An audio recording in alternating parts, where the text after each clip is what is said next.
Alright, first thing I want to say is I am completely blown away that 1,000 people have subscribed to my channel. That is amazing. I still cannot believe that to this day. Now, I know it's been a few days, maybe even a few weeks since I posted a video. I apologize, the holidays got to me, I got behind, things happened. I will try to be better in the new year. However, it's incredible that we have 1,000 subscribers on this channel. Now, with that said, I agreed when I only had like 300 subscribers, when I never imagined that this would happen, that I would do an age reveal. So, being a man of my word, I am 43 years old. Now, some of you will say, that's not that old guy. And some of you will say, oh my God, you're almost dead. I feel bad for you because you're so old. And there is a story behind my gamer tag of, hey old guy. And the story goes like this. 11 years ago when I first joined Xbox,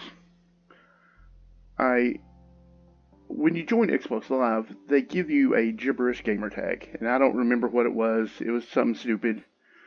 And no one would call me by that. They would say, hey old guy, guard the bomb. Hey old guy, flank left.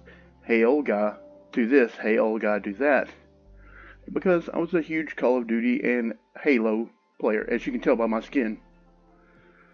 So, I just decided to go with it and change my gamer tag to hey old guy. Because at the time that was a funny joke to me.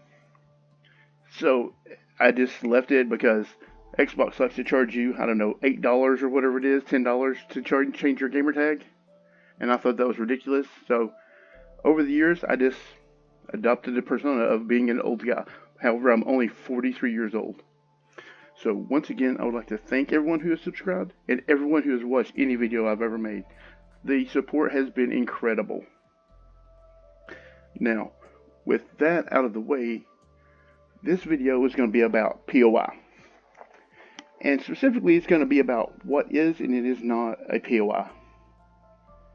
And the distances that villagers can detect POIs, the order that villagers will select POI, and also it will be about how to link and delink villagers from POI.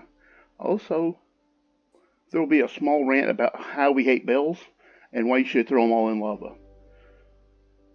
Alright, let's get to it. Okay, let's just get the rant about bells out of the way first. I hate bells. They are buggy, they don't work, and they also have a limit of 20 villagers per bell. So, we hate bells, throw them in the lava, or put them in your chest and save them until Mojang fixes them. The only acceptable use for bells are decorative, or in the case of my friend Yodov, he built a raid farm and his raid farm uses bells. That is the only acceptable uses for bells. No other uses are allowed. Throw them in the trash. With that said, we have 14 villagers here. 14. Each one of them has a profession block except for the last one. He's unemployed because I want to show you some blocks that people are often confused about whether they are workstations or not. Now I'm going to show you each villager so that you know what the villager looks like and what his workstation looks like. This is the cartographer, and he has a cartography table. Notice that he has a monocle. This is the Fletcher, and he uses a fletching table, and that's what he looks like. Now I'm showing you what each villager looks like, because that way you can hopefully use this to identify if a villager has connected to a workstation or not. For instance, if the villager standing in front of your fletching table has a monocle, that's not his workstation. This is a toolsmith, he uses a smithing table. This is the armorer, and his workstation is the blast furnace. This is the butcher, and he uses a smoker. This is the cleric, and uses a brewing stand. And this is a very important villager to have in your trading hall, because he buys rotten flesh. How fantastic is that? This is the librarian. It's probably the most popular villager, due to the fact that if you pick the right librarian, he can often trade for mending books. This is the farmer and the composter. This is the weaponsmith with the grindstone.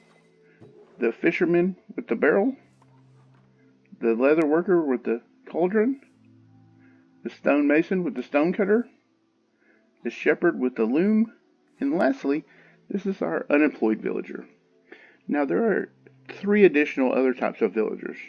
There's the zombie villager, there is the nitwit, which looks like this villager, only has a green robe instead of brown, and there's the child villager. Now, child villagers and nitwits cannot have job blocks. So let's go over each type of block that people often are confused about whether or not they are workstations. This is the crafting bench. It is not a workstation. The villager did not link to it. The villager did not change in appearance. Not a workstation. Campfire. Not a workstation.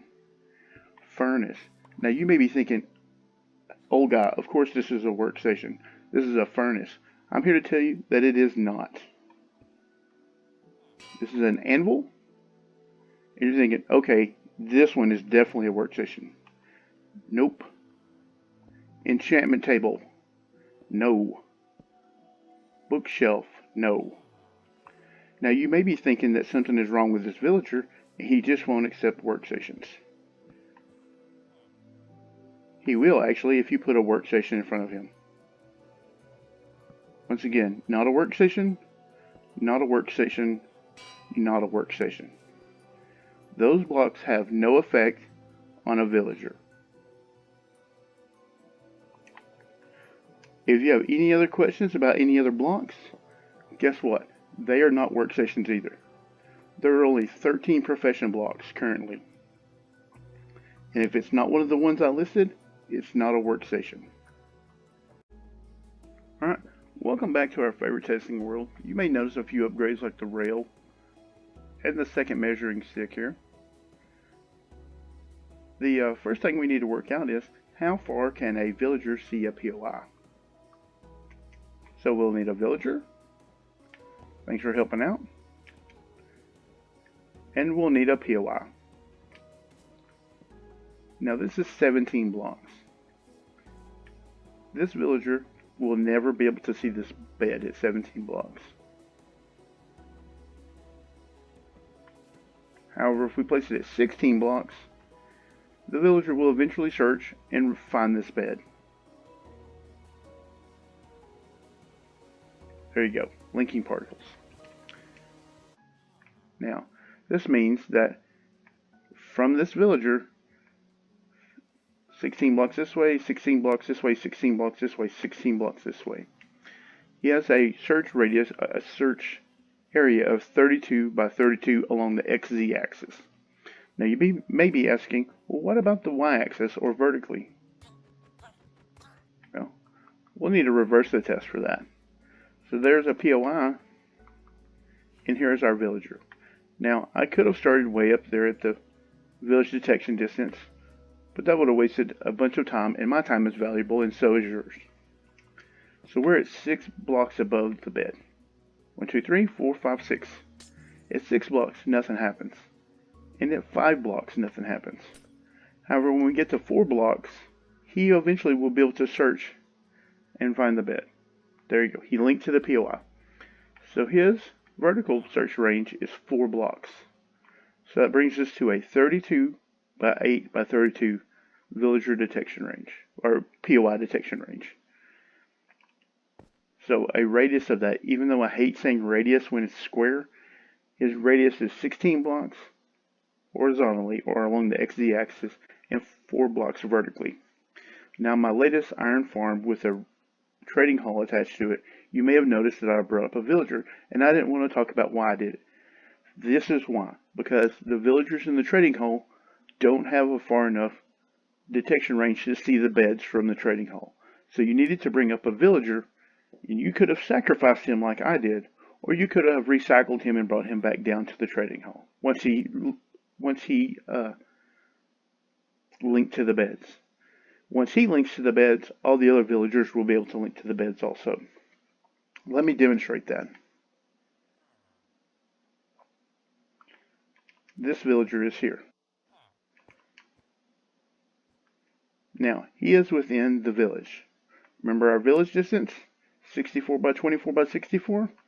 So he's clearly within the village. Now, he'll be able to find this POI because this villager can see it. If this villager can see it, that villager can see it. And by the green particles, you notice that he connected to it. See that? He links to the bed every time. Okay?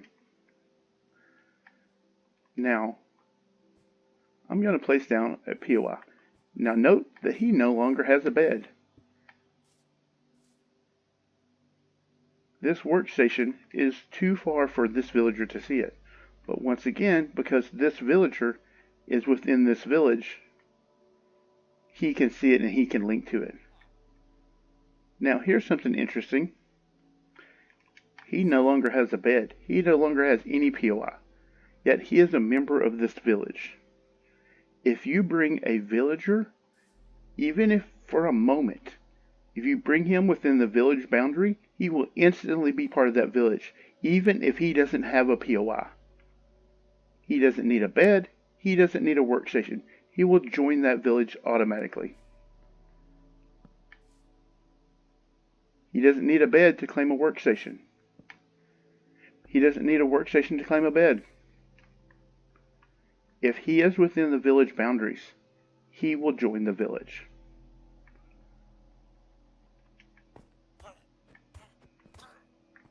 Now, to claim a bed, a villager only needs to be within the village detection range.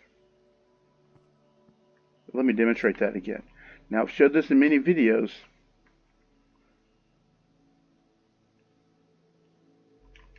But the village detection range is 96 blocks.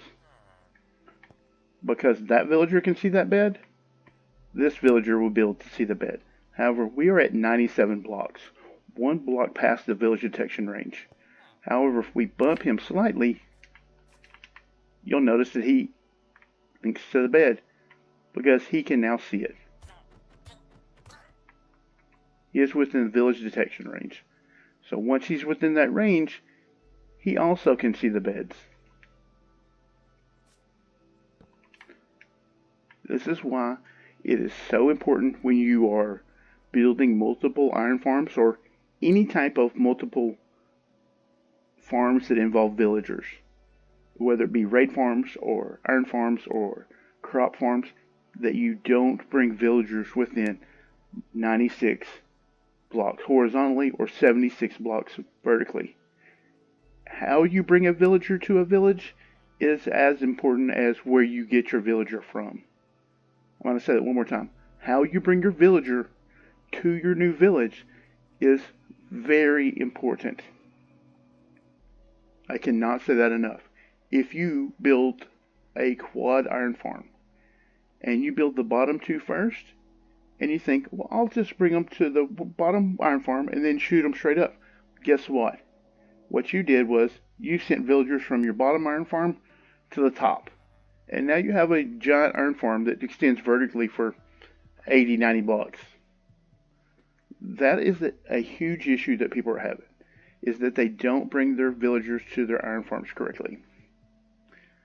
How you bring them to the village is as important as how you build the village itself. Now, you're thinking, well, that's all fine and good. You showed me a villager within the village. This villager, he joined the village, and that's great. Let's give him a bed. Now, what happens if I place a POI outside of the village?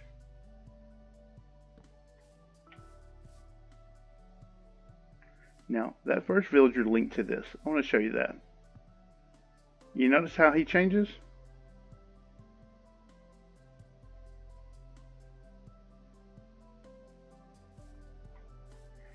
So that first villager, he links to this.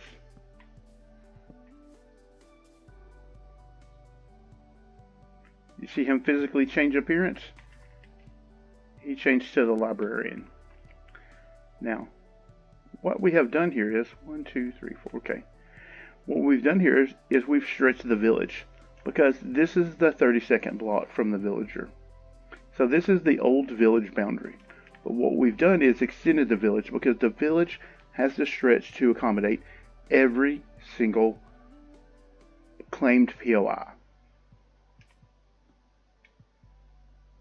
Now, with that said, let me show you our new village detection range so I can prove this. Now, remember our previous test that if we dropped a villager here, he didn't link. Oh, we've got to add a bed for him to link to. Of course he's not going to link. Get it together, old guy.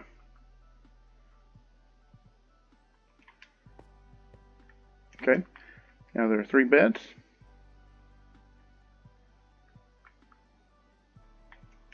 Now here at the 97th block, he should not link. However, notice that he does. Because we've stretched our village boundary, we've also stretched our village detection range. So we've stretched it by 4 blocks. So 1, 2, 3, 4, 5. On the 5th block, he should not link. And of course he does not, because we stretch it by exactly 4 blocks. Alright, buddy, I need you to move over a little bit. And of course he links because he's within the village boundary. Of course, I want him to cooperate. And I want to show that we stretch it by exactly 4 blocks. So this would be the 100th block now. Because we stretch it by 1, 2, 3, 4 blocks.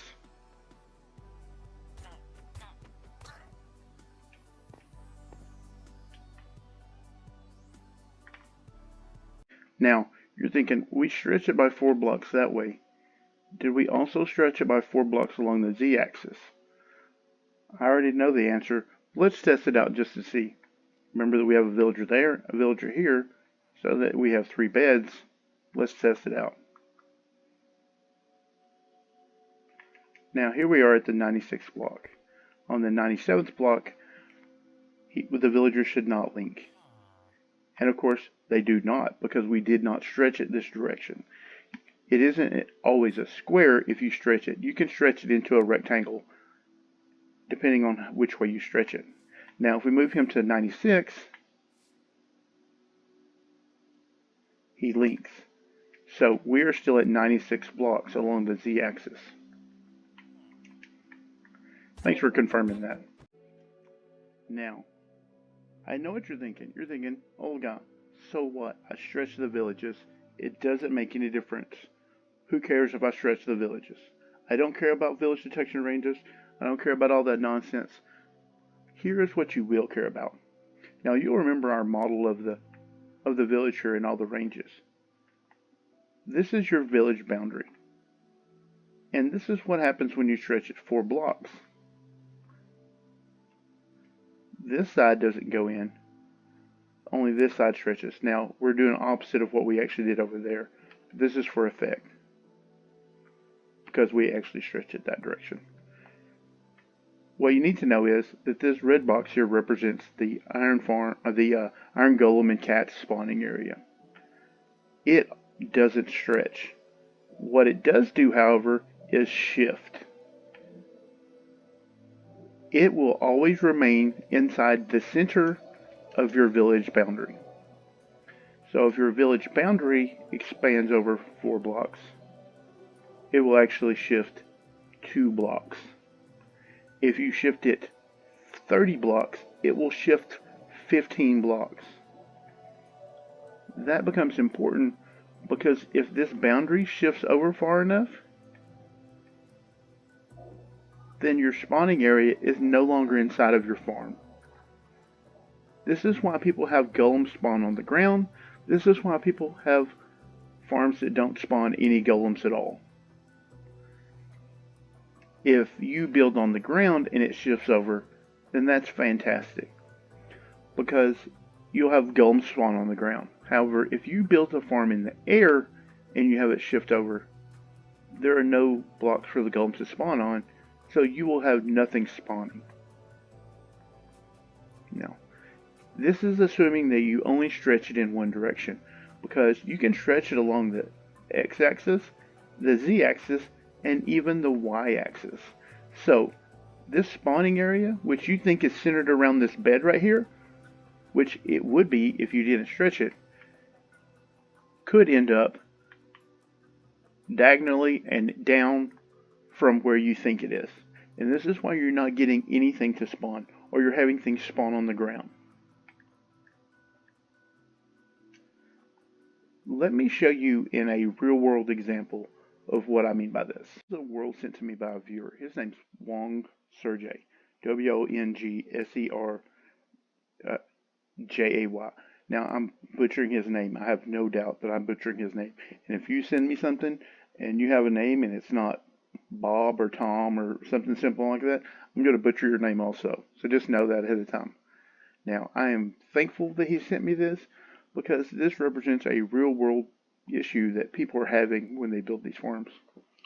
A lot of times I'll get a comment from someone and I don't have any idea who they are or what their building skill is. So when they simply type, "built it doesn't work," I have to assume that they built it wrong. However, Wong Serjay did not build this wrong. What he did was, we had a miscommunication. When I always say no sources of villages within 100 blocks, what I mean by that is no villagers, no POI, no beds, no workstations, no bells. None of that. No sources of villages. No workstations. I'm going to repeat that one more time. No workstations, no beds outside of the farms. So he initially built these two iron farms you see here, and he built them correct. They're the correct dimensions, they have the correct number of villagers, the correct number of beds. However, we had a miscommunication. I said no sources of villages outside of the farm. Right here, bed, workstation, workstation, workstation.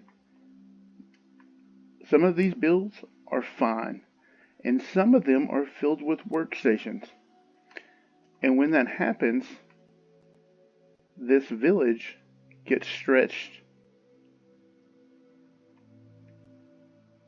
to here, wherever the bed is, here to here. Okay? Now, once this village gets stretched to here, guess what?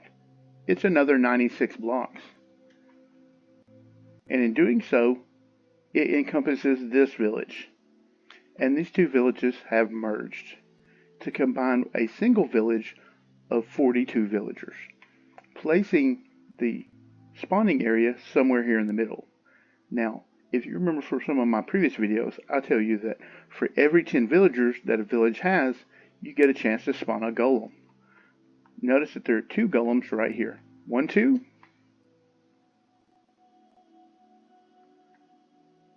There are 4. Just know that there are 4 running around here. There's the 3rd one. There's the 4th one. Okay. 1, 2, 3, 4. And that's our iron golems. We have 4 iron golems because we have 42 villagers. If you want to build a feed tank furnace like this, by all means do it. There are no workstations in this. Chests, not a workstation. Hoppers, not a workstation. The issue is, and always will be, this bed, this stone cutter, these brewing stands, and these barrels. Those are all workstations. Now, I haven't looked at every farm because, honestly, this is a little overwhelming. I mean, like this gold farm, for instance, doesn't contain workstations. There are sugarcane, there's cactus, there's bamboo farms, there's a tree farm. I mean, who has a tree farm? Incredible. There's a stone generator. This is a pumpkin melon farm, and as far as I know, there are no workstations in it. It's fine. Cactus farm, like I said, like really incredible stuff. Top notch. So, good job on you for building all this incredible stuff. However, it's kind of wrecked at this point. The only solution is to break all of the workstations, all of the beds, kill all the villagers, kill all the golems and the cats, and start completely over. Now, because that's not really an option, the only advisable solution is break everything in the iron farm. Go up 76 blocks above all of the POI. Find your highest POI, which I recommend is probably going to be in that build right over there. and go up 76 blocks from there. Now, just adjust your AFK spot to 41 blocks below the iron farms, because you have a maximum of 48, but always give yourself a little wiggle room if you can. Now, in a 4-chunk simulation distance, which is what this is, he's built out a 4-chunk simulation distance so that when he AFKs here in the center, all of this is loaded. Now, a 4-chunk simulation distance is 144 blocks. Now, each one of these iron farms is 25 blocks. However, one block of the iron farm is unloaded. So that leaves them 24. So 48 blocks minus 144 is, do the math kids, 96 blocks. Now, you remember from some of my other videos that 96 blocks is the minimum distance between villages. And that's from the center. Whichever one of these beds was placed first is going to be the center of this village. So, there's not a lot of error room here. I mean, there's only like 11, 12 blocks between the edge of this farm and the center of the village. So you don't have a lot of error room. So when you build POIs in the center, that causes an issue. Now, it isn't only Wong Sergey that's having these issues. This is a miscommunication on my part. When I said sources of village, I should have been more clear that I meant no villagers, no workstations, no beds, no bells. I appreciate Wong Sergey sending me this world, because this allowed me to see what people are actually building and the actual issues that people are having, so that I can explain what happened and how not to have this happen to someone else. So I appreciate him sending me this world so that hopefully other people can avoid this same type of situation. Alright, let's jump back to the testing world. Alright, welcome back to the testing world. And we've talked about what is and is not a POI. We've talked about villager detection ranges of POI. We've talked about containing all of your POI within the village to avoid stretching it, and what happens when you stretch a village, and in the different ways that you can stretch villages. It isn't always a square. If you stretch a village, it can become a rectangle. I don't believe there's a way to make it smaller than 64 by 24 by 64, but you can definitely make it larger. And this includes vertically. If you put your villages too close vertically, they can link, they can merge together, and you'll have a village that's, 100 blocks tall. So the same thing works along the y-axis as the same way it works along the x and z axis. Now, we've also talked about, well, I don't guess we talked about anything else. We should talk about how villagers claim POI and in what order. Now, this is going to be your first villager. He'll be the first one to claim a bed. This will be our second villager. And this will be our third villager. You will not do, bro. We need an adult villager.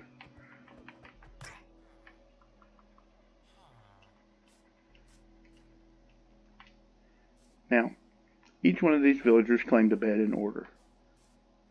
I want you to see what order they claimed the workstations in. Notice that this villager claimed that workstation. He was already a librarian, so that wasn't a fair example. He'll claim that. It doesn't matter if it's closer to this guy. He will still claim it. He will claim the second workstation. And he will claim the third workstation. It doesn't matter what order I break them in. That's the order they will claim in. Okay, now I broke them in out of order. So you would expect, however, they claim them in exactly the same order every time.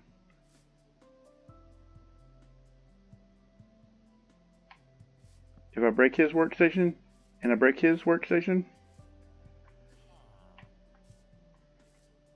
oh, okay, I broke it at the bottom, okay. If I place down another workstation, he will claim it first. He is the first villager listed in the folder. So he always gets the first bed, he will get the first POI. It doesn't matter I can break these guys' beds, and they will still claim in the same order. These guys have no POI. He has 2 POI. He will claim it. He will claim it. If I place a bed out here, he will claim the bed.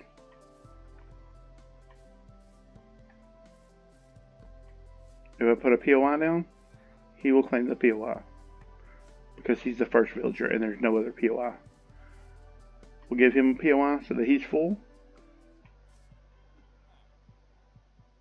We will give him a composter. Now, if I place a bed down, he doesn't claim it. He does, because he is the next available villager for this type of POI. I hope I've been very clear about that in the order that they claim POI. Now, I know what you're thinking. You're thinking, that's great. You showed me the order and how villagers link to their different POI. But what you really want to know is, how do you de-link them from their POI? How do you move them successfully from one village to the next? Is it as simple as breaking their POI? Well, it's not really. Let's create a village and I'll show you. So first we have a villager. We'll add a workstation. We'll add a second villager and bed and workstation.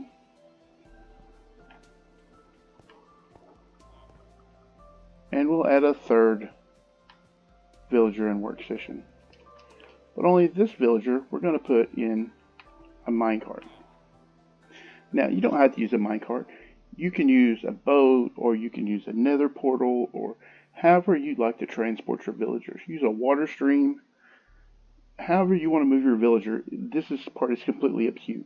I'm going to use a rail because it's simpler. Now, if I break his POI, it's not as simple as that. Because from our earlier tests, as long as he's within the village, he's still going to be a member of this village.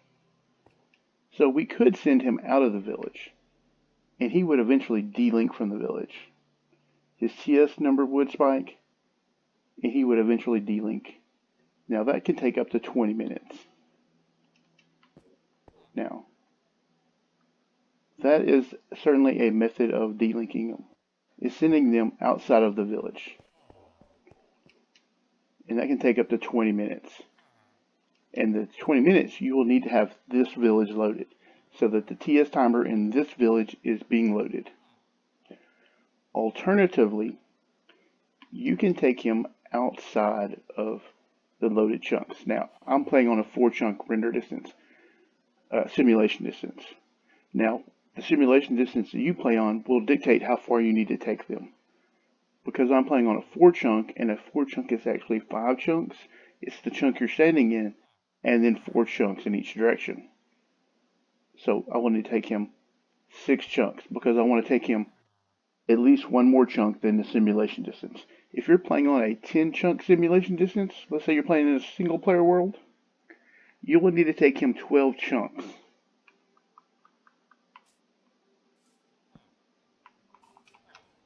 Now at this point, he's still inside the village. Now he is still inside the village. Bro, you better get to moving. I will kill you. And not think twice about it, okay? Now we have him moving. Now he is outside of the village, and his TS timer has started to spike. If we stopped him anywhere in this vicinity, he would eventually de-link from the village. However, now he is still within the village. But here, he would be outside of the village, and his TS timer would start. However, we're going to take him far enough away that he forgets about his village. And like I said, it needs to be 1 more chunk than the simulation distance. Now, I did a little bit of overkill,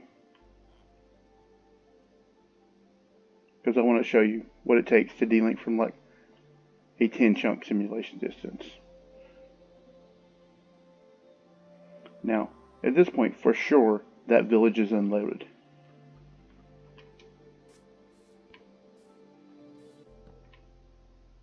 and he will both accept a new bed and a new workstation. Do you see that? Because I took him into and I unloaded that village completely. He both accepts a new bed and a new workstation. It's not as simple as breaking his bed and his workstation unless you break every bed and every workstation, and at which point you no longer have a village. So if you're moving a single villager or only part of your villagers because you're using a breeder, then what you need to do is you either need to wait out the 20 minutes inside of the village once you've sent him on outside of the village, or you need to send him so far that this breeder or this villager becomes unloaded.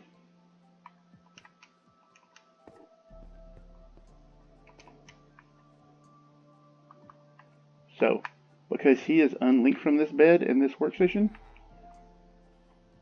the next villager will both link to that bed and that workstation. Now, I want to preface this by saying villagers are extremely buggy. So in your world, this may not work perfectly every time. The Village and Pillage update is still broken. 1 year later, it is still broken.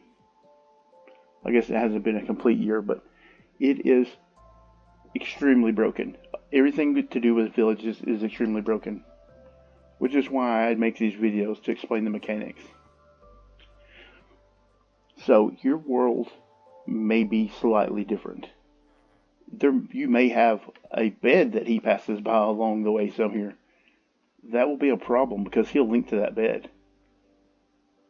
So I said it earlier, and how you move your villagers and where you move your villagers is as important as the actual design of your iron farm.